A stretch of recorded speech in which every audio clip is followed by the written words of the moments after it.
안녕하세요. 올드 스토리입니다. 오늘 들려드릴 이야기는 로알드 달이 쓴 것으로 겉보기에는 단순해 보이지만 그 속에는 훨씬 더 깊은 의미가 담겨 있는 이야기입니다. 제목은 동물과 대화하는 소년입니다. 이 이야기는 단순히 소년과 동물에 대한 이야기가 아닙니다. 어른들과 그들이 내리는 선택에 대한 이야기이며 아이들이 때로는 더 분명하게 보는 것에 대한 스토리입니다. 그리고 아무리 귀 기울이지 않을 때 세상이 나름대로 반응하는 방식에 대한 글이기도 합니다. 그럼 편안한 마음으로 이 애절한 스토리에 한번 빠져보세요.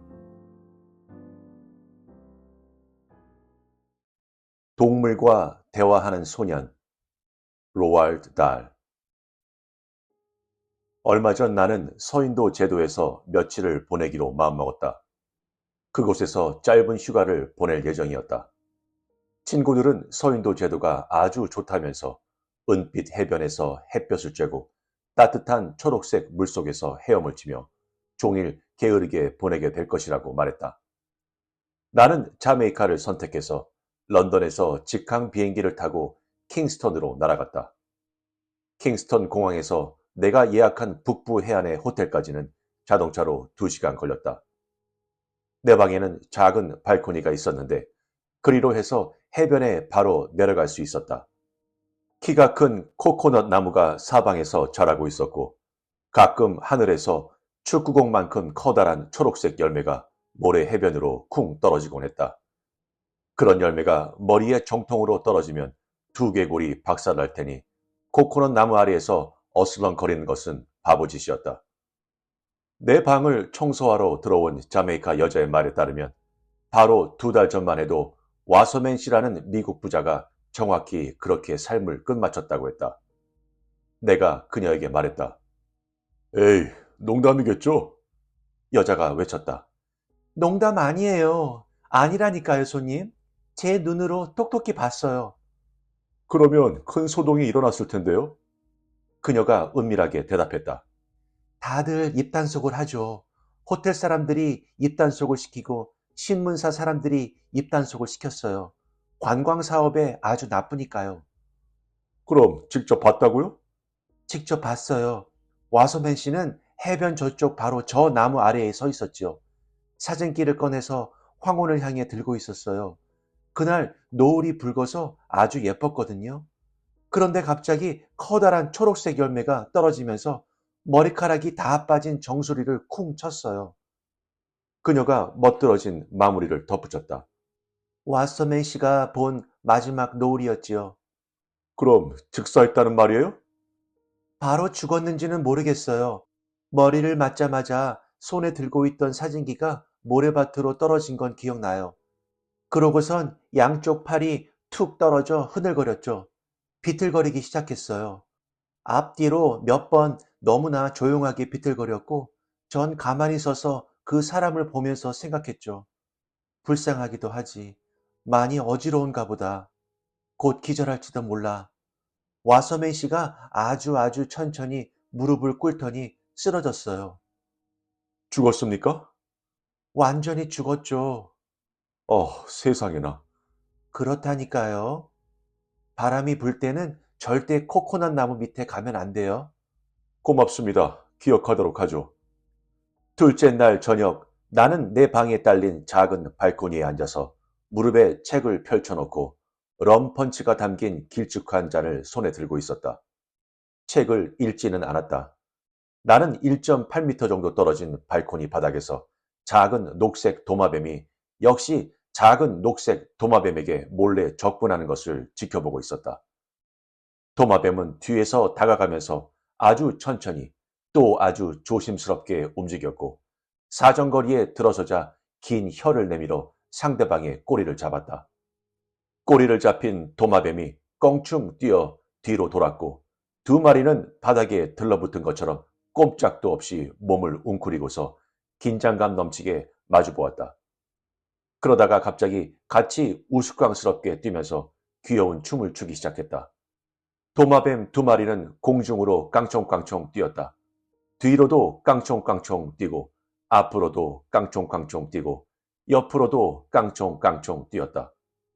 두 도마뱀은 권투 선수처럼 서로 뱅뱅 돌며 깡총깡총 뛰기도 하고 뒷발로 날뛰기도 하면서 춤을 추었다. 참 신기한 광경이었다.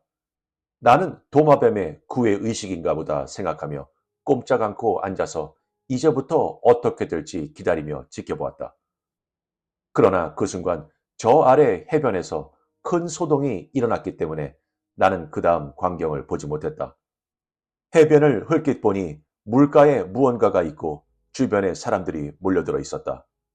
근처 모래밭에 좁은 카누 모양 낚싯배가 올라와 있었기 때문에 어부가 고기를 많이 잡아서 사람들이 구경하는 건가? 라는 생각밖에 떠오르지 않았다. 나는 잡아들인 물고기를 보면 항상 신기했다. 그래서 책을 치우고 일어났다. 사람들이 호텔 베란다에서 떼지어 나오더니 물가에 모인 사람들에게 합류하려고 서둘러 해변으로 내려갔다. 남자들은 무릎까지 오는 꼴사나운 버뮤다 반바지를 입고 있었고 셔츠는 분홍색과 주황색 등등 상상할 수 있는 온갖 안 어울리는 색들이 뒤섞여서 요란했다. 여자들의 취향은 그나마 좀 나아서 대부분 예쁜 원피스 차림이었다. 거의 모두 마실 것을 손에 들고 있었다. 나도 펀치를 들고 발코니에서 해변으로 내려갔다.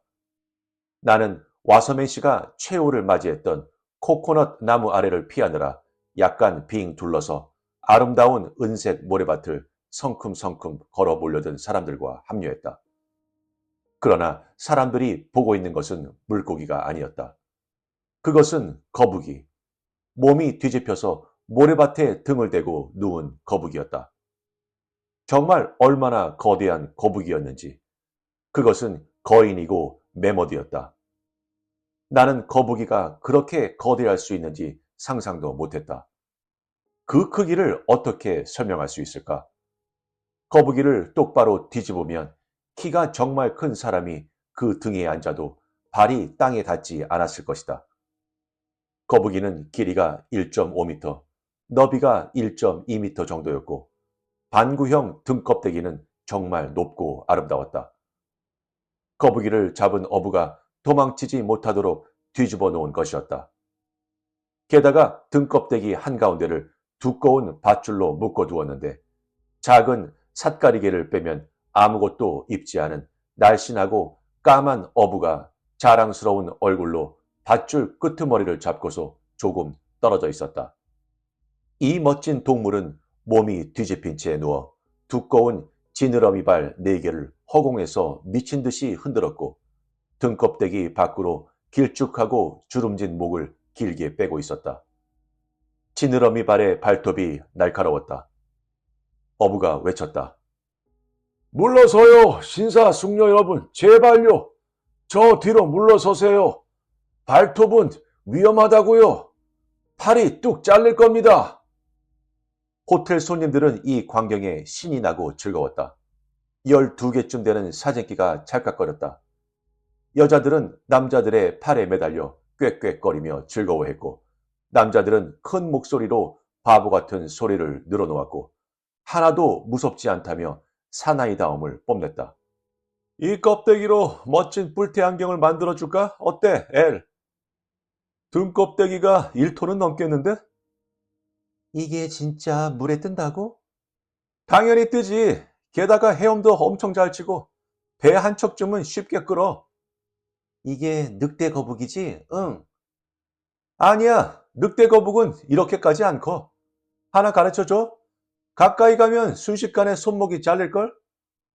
어떤 여자가 어부에게 물었다. 진짜예요? 얘가 사람 팔을 뜯어요? 어부가 눈부시게 흰 치아를 드러내고 미소 지으며 말했다. 당장이라도 뜯을 수 있죠. 바다에서는 절대 사람을 해치지 않지만 해안으로 끌고 와서 이렇게 뒤집어 놓았을 때는 조심하는 게 좋을 겁니다. 뭐든지 닿기만 하면 뜯어버릴 거예요. 여자가 말했다.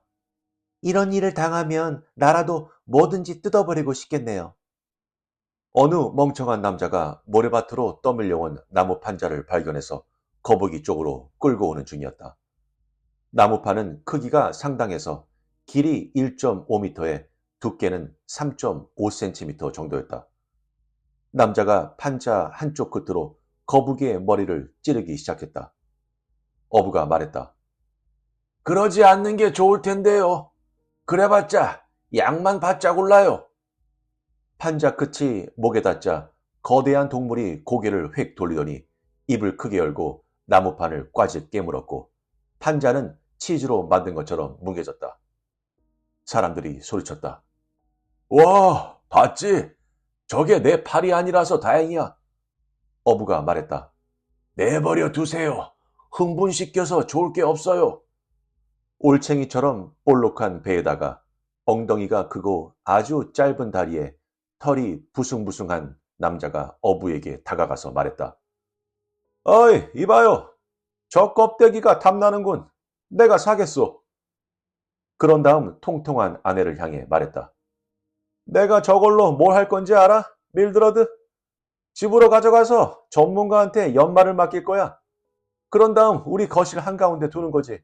어때? 괜찮지 않아? 정말 멋지다. 어서 사자, 자기야. 걱정 마. 이미 내 거나 다름없어. 그런 다음 남자가 어부를 향해 말했다. 그럼 이 껍데기는 얼마요? 이미 팔렸습니다. 껍데기까지 전부 다 팔렸어요. 이봐요. 그렇게 빨리 파는 게 어디 있어?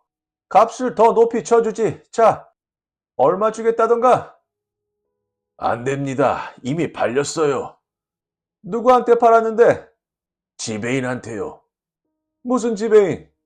호텔 지배인이요. 또 다른 남자가 외쳤다. 들었어? 우리 호텔 지배인한테 팔았대. 그게 무슨 뜻인 줄 알아? 거북이 수프가 나온다는 거야. 바로 그거지. 아하, 그렇군. 거북이 스테이크도. 거북이 스테이크 먹어봤나, 빌? 안 먹어봤어, 잭. 하지만 무척 기대되는군. 요리만 제대로 하면 거북이 스테이크가 소고기 스테이크보다 나아. 고기도 더 부드럽고 풍미가 대단하거든. 올챙이 뼈 남자가 어부에게 말했다. 이봐, 난 고기를 사려는 게 아니야. 고기는 지배인이 가져도 돼. 이빨이랑 발톱까지 안에 든 건 다 가져도 된다고. 내가 원하는 건 껍데기야. 그의 아내가 남편을 보고 얼굴을 빛내며 말했다. 여보, 내가 아는 당신이라면 이 껍데기를 차지하고 말 거야. 나는 그곳에 서서 사람들의 대화를 듣고 있었다. 사람들은 거꾸로 뒤집혔음에도 불구하고 더없이 위험 넘치는 이 존재를 파괴하고 소비하는 것에 대해서 그리고 얼마나 풍미가 뛰어날지에 대해서 이야기하고 있었다. 한 가지는 확실했다.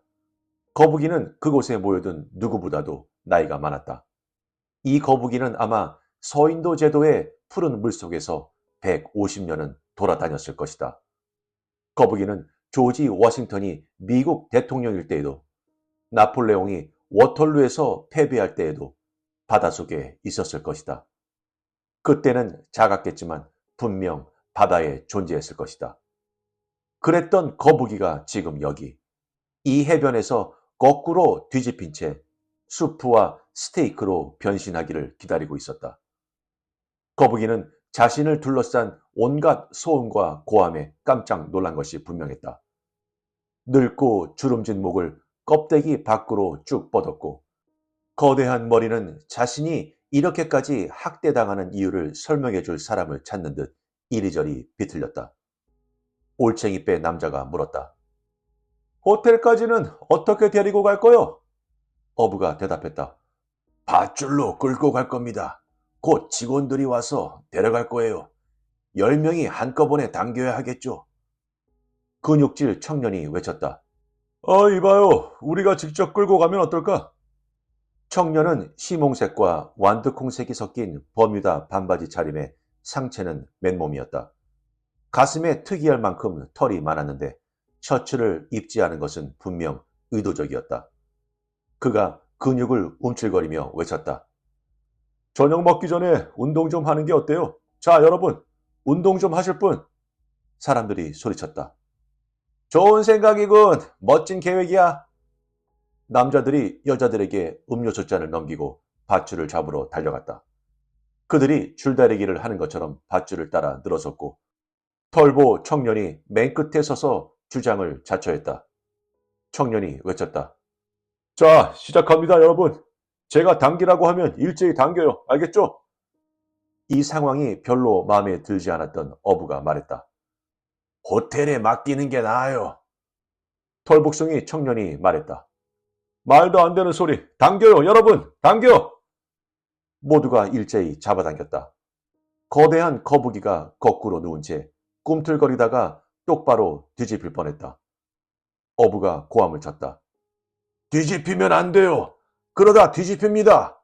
발이 땅에 다시 닿으면 도망쳐 버릴 거예요. 털복숭이 남자가 거만한 목소리로 말했다. 아이, 진정해. 어떻게 도망친다는 말이야? 밧줄에 묶여 있잖아. 어부가 외쳤다. 기회만 생기면 이 늙은 거북이가 다 끌고 간다고요. 모두 바다로 끌고 갈 거예요.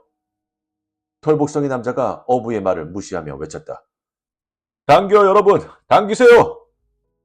이제 거대한 거북이는 해변에서 아주 천천히 미끄러져 호텔을, 부엌을, 커다란 칼이 있는 그곳을 향해 움직이기 시작했다.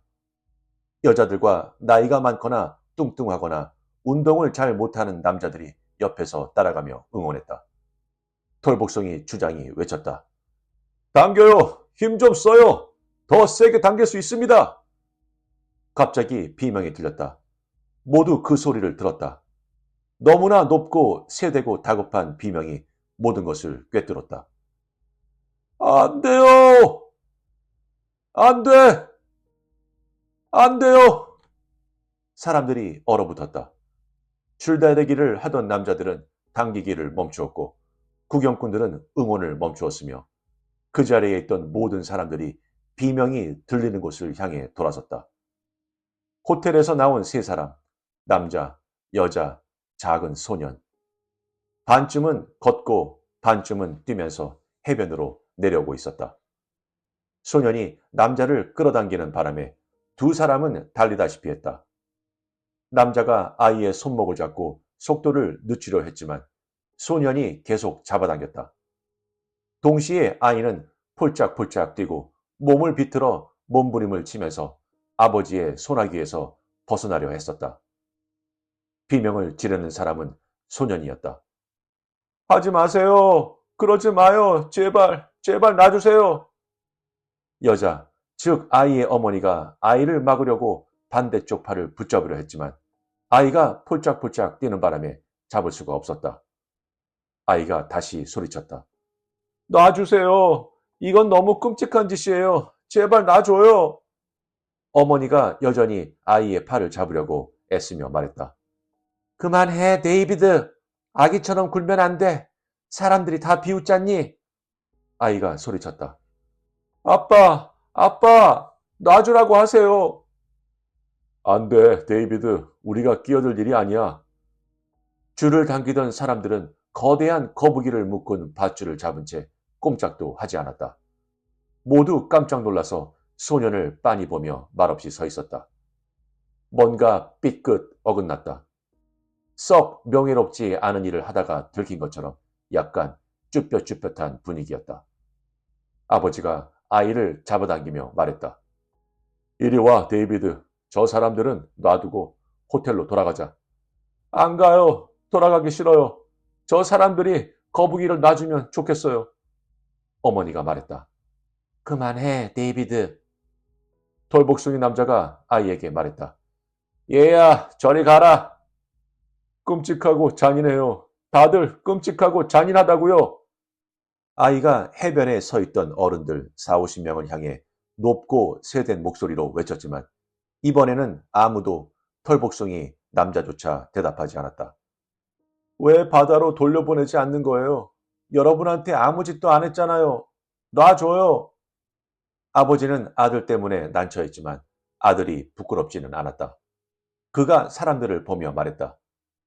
얘가 동물이라면 사족을 못 쓰거든요. 저희 집에 가면 이 세상 동물들이 다 있답니다. 동물이랑 대화를 하죠. 어머니가 말했다. 동물을 정말 사랑해요. 여러 사람들이 모래 위에서 이리저리 움직이기 시작했다. 해변에 모여든 물이 여기저기서 분위기의 변화가, 불편함이, 심지어는 약간의 수치심까지도 느껴졌다.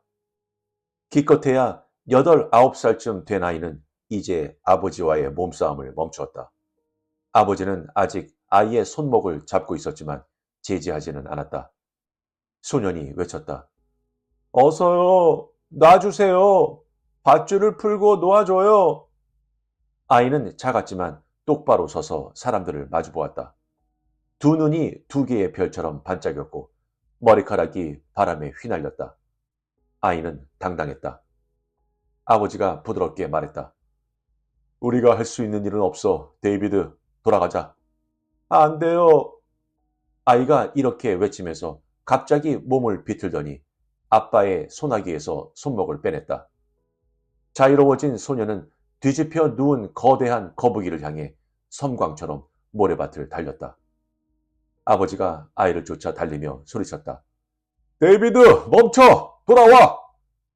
소녀는 재빨리 몸을 돌려서 공을 차며 달리는 선수처럼 사람들 사이로 내달렸고 아이를 막으려고 튀어나온 사람은 어부밖에 없었다. 어부가 재빨리 달리는 형체를 향해 뛰며 소리쳤다. 얘야, 가까이 가면 안 돼. 그러나 소녀는 어부를 피해 계속 달렸다. 어부가 소리질렀다. 그러다 갈갈이 찢어진다. 멈춰! 이제 아이를 막기에는 너무 늦었다. 소년이 거북이의 머리를 향해 똑바로 달리자 거북이가 소년을 보았고 거꾸로 누운 거대한 머리를 재빨리 움직여 소년을 마주보았다. 어머니의 목소리가 겁에 질리고 고통에 가득 찬 어머니의 울부짖음이 저녁 하늘로 치솟았다. 데이비드, 오, 데이비드. 잠시 후 아이가 모래밭으로 몸을 던져 무릎을 꿇더니 늙고 주름진 거북이의 목에 양팔을 두르고 끌어안았다. 아이의 뺨이 거북이의 머리를 눌렀고 아이의 입술이 움직여 아무도 들을 수 없는 말을 조용히 속삭였다. 거북이는 완전히 잠잠해졌다. 허공에서 버둥거리던 거대한 지느러미 발조차 멈췄다. 사람들 사이에서 크나큰 한숨, 길고 부드러운 안도의 한숨이 피어올랐다. 이해할 수 없는 것으로부터 멀어지려는 듯 여러 사람이 한두 발짝 물러났다. 그러나 아이의 아버지와 어머니는 아들에게 다가가 3미터 정도 떨어진 곳에 섰다. 소년이 늙은 거북이의 갈색 머리를 계속 쓰다듬으며 외쳤다. 아빠, 어떻게 좀 해보세요. 아빠, 제발 돌려보내주세요. 이제 막 호텔에서 내려온 흰 양복 차림의 남자가 말했다. 무슨 일이죠? 그는 관광객들이 다들 알고 있는 호텔 지배인 에드워즈 씨로 키가 크고 길쭉한 분홍색 얼굴에 매부리코를 한 영국인이었다. 그가 소년과 거북이를 보며 말했다. 정말 어마어마한 거북이군요. 머리가 잘리지 않았다니 운이 좋은 겁니다. 그런 다음 소년에게 말했다. 이제 그만 떨어지는 게 좋을 거다, 얘야. 위험해. 소년이 거북이의 머리를 여전히 끌어안은 채 외쳤다. 이 사람들이 거북이를 놔주면 좋겠어요. 놔주라고 하세요, 제발. 지배인이 아이 아버지에게 말했다. 거북이가 애를 당장이라도 죽일 수 있다는 사실은 아시겠죠? 그냥 두세요. 말도 안 되는 소리. 가서 애를 잡아요. 서두르시는 게 좋을 겁니다. 조심하시고요. 아닙니다. 아니라니 무슨 뜻입니까? 이런 동물은 치명적이에요. 모르시겠습니까? 알고 있습니다. 지배인이 소리쳤다. 그럼 제발 좀 가서 애를 잡아요. 안 그러면 아주 끔찍한 사고가 날 겁니다. 누구 거죠? 이 거북이가 누구 소유입니까? 우리 겁니다. 호텔에서 샀지요. 그러면 부탁 하나만 들어주시오. 저에게 팔아주십시오. 지배인은 아이 아버지를 빤히 볼 뿐 아무 말도 하지 않았다. 아버지가 차분히 말했다. 당신은 제 아들을 모릅니다. 거북이를 호텔로 끌고 가서 도살하면 애는 미쳐버릴 거예요. 발작을 일으킬 겁니다. 애나 치우세요. 빨리요. 애는 동물을 사랑해요. 정말 사랑하지요. 동물이랑 대화를 나눠요. 사람들은 대화를 들으려고 조용히 귀를 기울였다. 아무도 자리를 뜨지 않았다. 모두 최면에 걸린 듯 서 있었다. 놔줘봤자 다시 잡힐 겁니다. 아시잖아요. 그럴지도 모르지요. 하지만 거북이는 헤엄을 칠 수 있잖아요. 그건 저도 압니다. 하지만 사람들이 또 잡을 거예요. 거북이는 귀합니다. 그걸 아셔야 해요. 등껍데기만 해도 아주 비싸죠. 비용은 상관없습니다. 그건 걱정 마시죠. 제가 사겠습니다. 소녀는 여전히 모래밭에 무릎을 꿇고 거북이의 머리를 쓰다듬고 있었다. 지배인이 가슴 주머니에서 손수건을 꺼내 손가락을 닦기 시작했다. 거북이를 놔주고 싶지 않은 것 같았다. 어쩌면 저녁 메뉴를 이미 짜놓았을지도 몰랐다. 그러나 또 이런 이유로 호텔 전용 해변에서 또다시 소름 끼치는 사고가 일어나는 것도 싫었다. 그는 전에 와서메시의 코코넛 사고 한 번이면 충분하다고, 그 이상은 싫다고 생각했다. 아이의 아버지가 말했다. 저에게 거북이를 팔아주시면 개인적으로 큰 호의를 입은 것으로 생각하겠습니다. 에드워드 씨. 후회하지 않으실 거라고 약속드릴게요. 꼭 그렇게 하겠습니다. 지배인의 눈썹이 아주 약간 올라갔다. 그는 무슨 말인지 알아들었다. 뇌물을 주겠다는 뜻이었다. 그러면 또 문제가 달라졌다. 지배인은 몇 초 동안 손수건으로 손을 계속 닦았다. 그런 다음 어깨를 으쓱하고 말했다. 그렇게 해서 아드님 기분이 나아진다면. 감사합니다. 아이 어머니가 외쳤다. 아, 감사해요. 정말 감사드립니다. 지배인이 어부를 불렀다. 윌리, 어부가 앞으로 나서더니 무척 혼란스러운 얼굴로 말했다. 평생 이런 광경은 처음 봅니다. 이 늙은 놈은 제가 지금까지 잡은 거북이 중에서 제일 사나웠는데 말이에요. 우리는 이놈을 끌고 오면서 미친 듯이 싸웠어요. 땅으로 끌어올리는데 6명이나 필요했다고요. 저 애는 미쳤어요. 그래, 나도 안 해. 하지만 저 거북이는 놔주도록 해. 어부가 대경 실색하며 외쳤다. 놔주라고요? 그럴 순 없습니다, 에드워드 씨. 신기록이에요. 이 섬에서 잡힌 거북이들 중에서 제일 크다고요. 가뿐히 1등이죠. 우리 싹은 어쩌고요? 돈은 주겠네. 어부가 해변을 가리키며 말했다. 저기 저 5명한테도 줘야 하는데요. 90m쯤 떨어진 물가에 또 다른 배가 한 척 있고 검은 피부에 거의 벌거벗은 남자 5명이 그 옆에 서 있었다. 6명이서 같이 잡았어요. 똑같이 나눠야 합니다. 돈을 주실 때까지는 못 놔줘요. 지배인이 말했다. 내가 보장하지. 그걸로는 충분하지 않은가? 소년의 아버지가 한 발 나서며 말했다.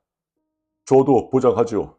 지금 바로 놔주면 6명 모두에게 추가 보너스도 드리겠습니다. 그 대신 바로 지금 당장 놔줘요. 어부가 아버지를 보더니 다시 지배인을 보고 말했다. 좋습니다.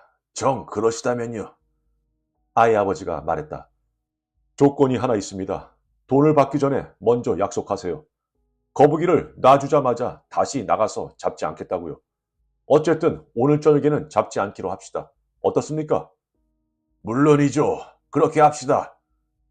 어부가 돌아서서 해변을 달려 내려가면서 동료 어부 5명을 불렀다.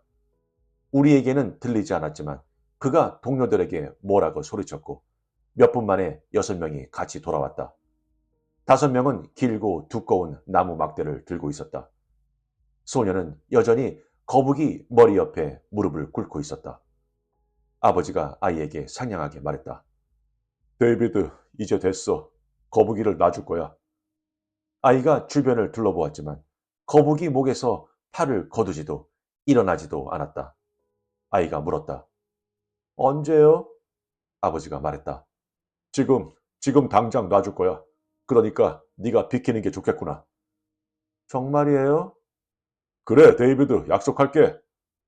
아이가 팔을 치웠다. 그리고 일어섰다. 그런 다음 몇 걸음 물러섰다. 윌리라고 불린 어부가 외쳤다. 다들 물러서요. 다들 어서요. 사람들이 해변을 몇 미터 정도 올라갔다. 줄을 당기던 남자들은 밧줄을 놓고 다른 사람들과 함께 이동했다. 윌리가 바닥에 엎드리더니 거북이 옆으로 아주 조심스럽게 기어갔다. 그런 다음 지느러미 발이 닿지 않는 곳에 자리를 잡고 밧줄에 매듭을 풀기 시작했다. 매듭이 풀리자 윌리는 다시 기어서 물러났다. 이제 남은 어부 5명이 막대를 들고 앞으로 나섰다. 길이가 2미터쯤 되는 아주 두꺼운 막대였다.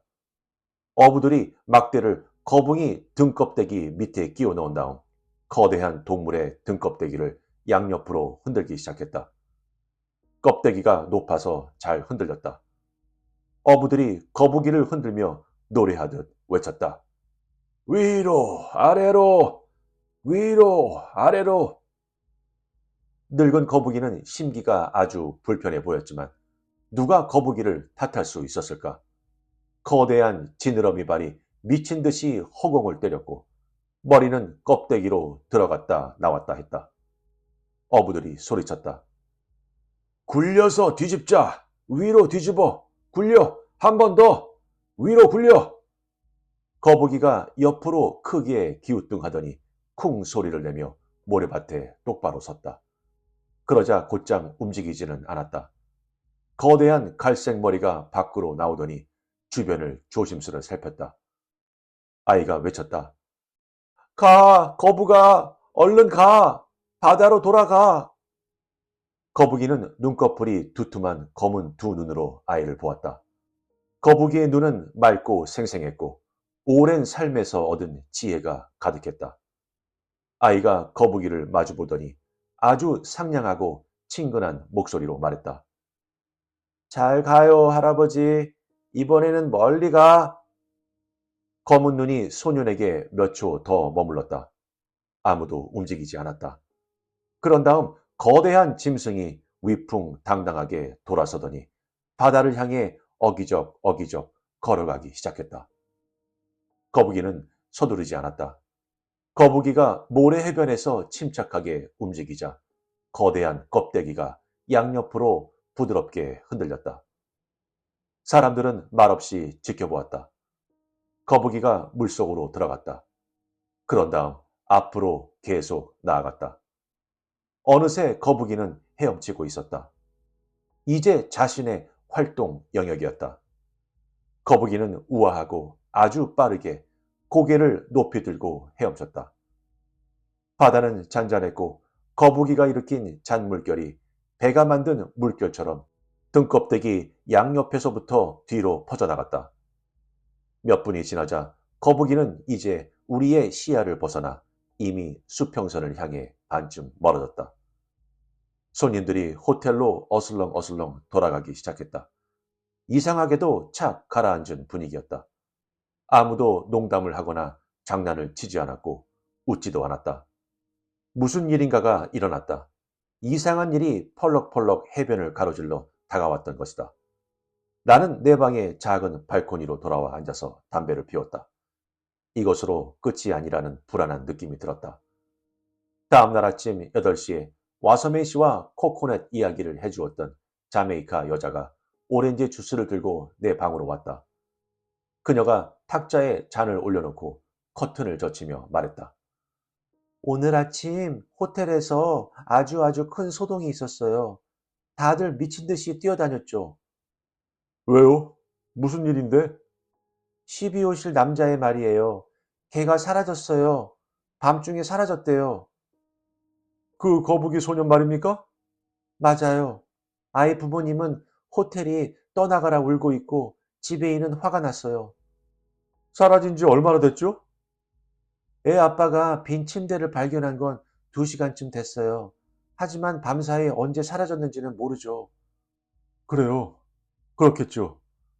다들 호텔을 샅샅이 뒤지고 있어요. 경찰차가 조금 전에 도착했고요. 잠이 일찍 깨서 바닷가 바위라도 나갔을지 모르잖아요. 여자의 크고 검고 흘린 듯한 눈이 잠시 내 얼굴에 머물더니 멀어졌다. 전 그렇게 생각 안 해요. 여자는 이렇게 말한 다음 방에서 나갔다. 나는 옷을 입고 서둘러 해변으로 내려갔다. 카키색 제복 차림의 원주민 경찰 2명이 지배인 에드워드 씨와 함께 서 있었다. 말은 에드워드 씨가 다 하고 경찰은 참을성 있게 듣고 있었다. 멀리서 보니 해양 양 끝에 사람들이 좀 있었는데 호텔 직원뿐 아니라 사람들까지 바위를 향해 흩어지는 중이었다. 아침은 아름다웠다. 하늘은 연기처럼 푸른색에 약간 노란 기가 번득였다.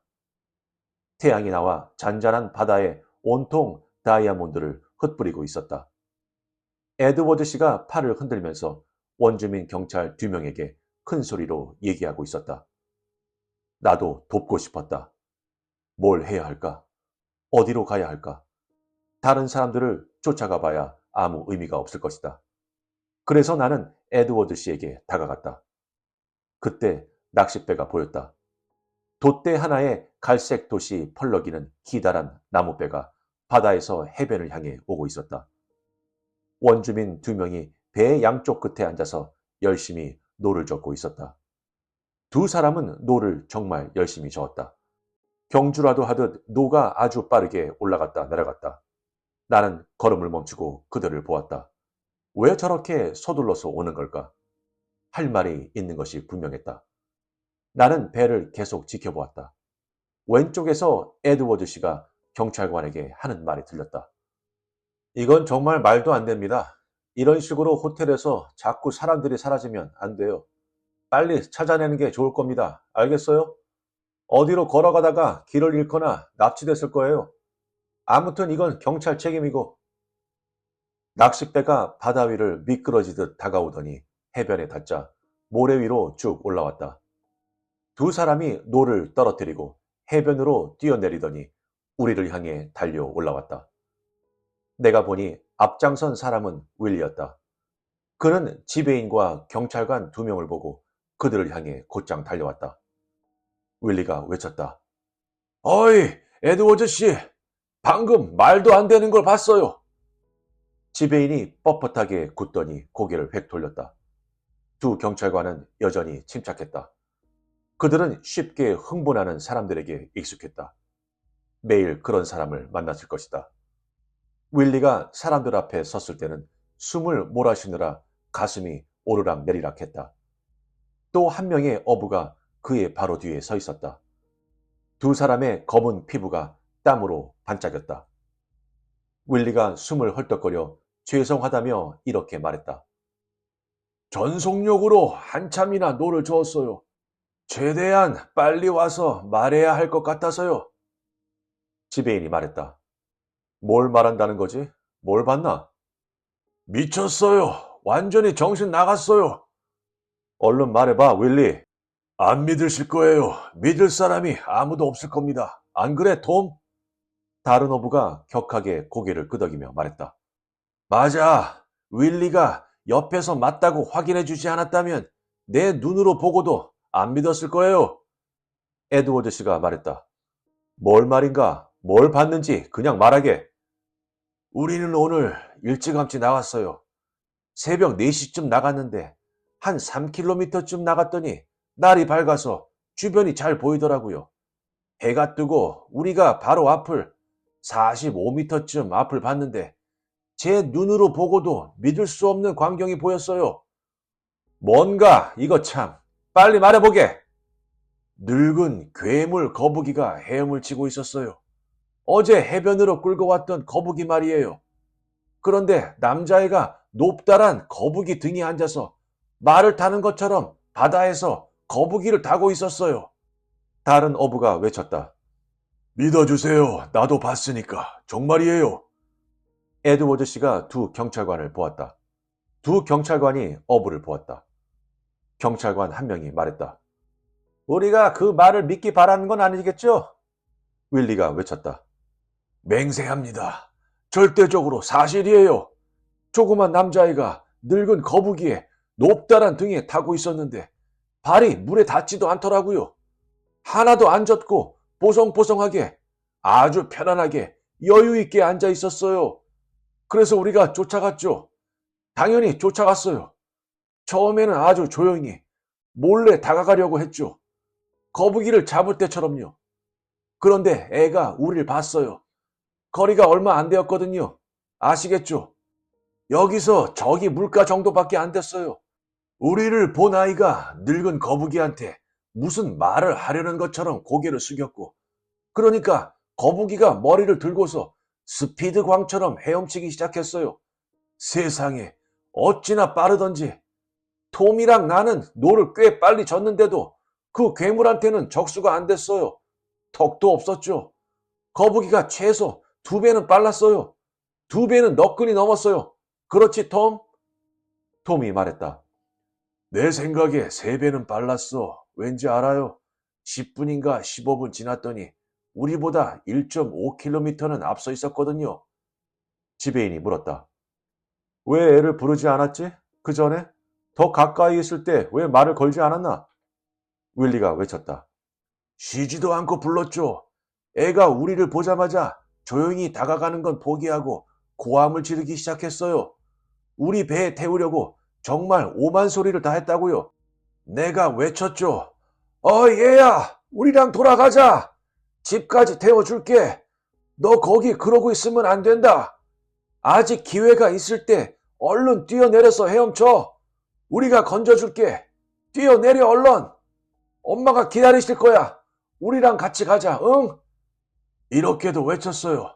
잘 들어. 약속할게. 지금 우리랑 같이 가면 그 늙은 거북이는 절대 잡지 않겠다고 약속할게. 지배인이 물었다. 대답은 하던가? 돌아보지도 않았어요. 높다란 등껍데기에 앉아서 늙은 거북이한테 더 빨리 가라고 재촉하는 것처럼 몸을 앞뒤로 흔들었다고요. 누가 빨리 가서 잡아오지 않으면 꼬마를 잃어버릴 겁니다. 평소에는 분홍색이던 지배인의 얼굴이 종이장처럼 하얗게 질렸다. 그가 날카롭게 물었다. 어디로 갔지? 윌리가 대답했다. 북쪽으로요. 알겠네. 고속 모터보트에 타지. 나랑 같이 가세. 윌리, 톰, 자네도. 지배인과 경찰관 2명, 어부 2명이 워터 스키용 보트가 놓인 모래밭으로 달려갔다. 그들은 배를 바다로 밀었고 깔끔하게 다린 흰 바지 차림의 지배인까지도 힘을 보태느라 무릎까지 물속으로 들어갔다. 그런 다음 5명 모두 배에 올라탔다. 나는 멀어져가는 그들을 지켜보았다. 2시간 뒤 그들이 돌아오는 모습이 보였다. 아무것도 보지 못했다고 했다. 그날 온종일 모든 해안가 호텔에 고속 모터보트와 요트를 동원하여 바다를 수색했다. 오후가 되자 아이 아버지가 헬리콥터를 전세냈다. 그가 직접 헬리콥터에 올랐고 그들은 3시간 동안 날아다녔다. 그러나 거북이나 소년의 흔적은 찾을 수 없었다. 일주일 동안 수색이 이루어졌지만 아무 성과가 없었다. 이제 그 일이 있은 지 1년 가까이 지났다. 그 사이에 딱 하나 중요한 소식이 있었다. 미국인들이 단체로 바하마의 나소에서 엘레우테라라는 큰 섬 근처 바다로 가서 심해 낚시를 하고 있었다. 그 지역에는 산호초와 작은 무인도가 말 그대로 수천 개나 있는데 쌍안경을 들여다보던 요트 선장이 어느 작은 무인도에서 자그마한 사람 비슷한 형체를 보았다. 그 무인도에는 모래 해변이 있었는데 자그마한 사람이 그곳을 걷고 있었다. 사람들은 돌아가며 쌍안경을 들여다보았고 형체를 본 사람들 모두 입을 모아 어린애라고 말했다.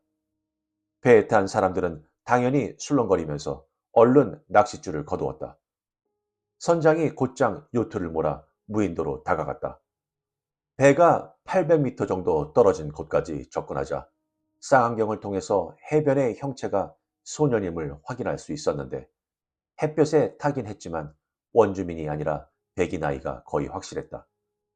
당시 요트에서 지켜보던 사람들은 모래 해변의 소년 근처에서 거대한 거북이 같은 것도 발견했다. 그때부터 모든 일이 빠르게 벌어졌다. 아마도 다가오는 요트를 보았을 소년이 재빨리 거북이 등에 올라탔고 거대한 짐승은 물속으로 들어가 아주 빠른 속도로 섬 주변을 헤엄치더니 시야에서 사라졌다. 요트가 2시간 동안 수색했지만 소년도 거북이도 보이지 않았다. 이 이야기를 믿지 않을 이유는 없다. 요트에 탄 사람은 5명이었는데 4명은 미국인, 1명은 나소 출신의 바하마인 선장이었다. 5명 모두 돌아가면서 쌍안경으로 소년과 거북이를 보았다. 자메이카에서 바닷길로 엘레우테라 섬까지 가려면 북동쪽으로 약 400km 가서 쿠바와 아이티 사이의 윈드윈드 해협을 지나야 한다. 그런 다음에도 최소 480km를 더 가야 한다. 총 880km인 셈인데 어린아이가 거대한 거북이 등에 타고 이동하기에는 아주 먼 길이 아닐 수 없다. 이 사건을 도대체 어떻게 생각해야 할지 누가 알 수 있을까? 언젠가는 그 아이가 돌아올지도 모르지만 내 개인적인 생각으로는 과연 그럴까 싶다. 하지만 나는 그 아이가 지금 지내는 곳에서 무척 행복하리라는 느낌이 든다.